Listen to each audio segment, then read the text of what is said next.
Darina. No už sme doma, priatelia, už sme doma.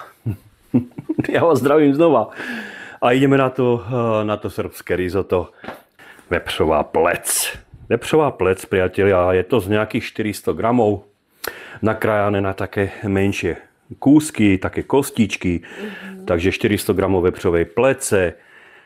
5 prelisovaných strúžkov cesnaku. 1 cibula nakrájaná na pol kolečka.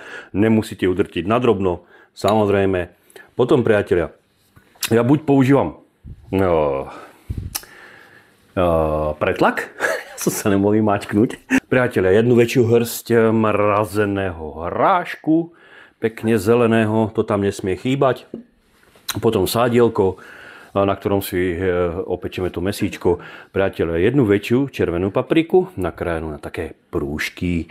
Môžete si ju nakrájať podľa seba. Jednu žltú dávam, môžete dať kľudne zelenú, oranžovú, no, to je jedno.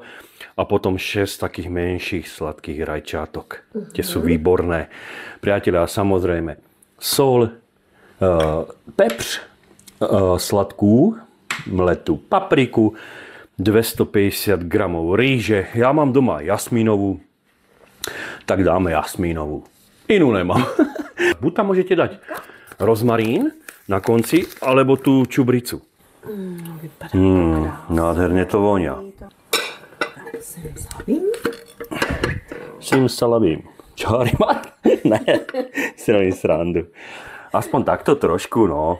Ježiš, ja sa tak na to teším. Tak poďme. Urobte si srbské risotto s nami. Mňam. Dáme si poriadne, Martine. Áno, nešetríme. Nešetríme. Čedaru nikdy nie je dosť.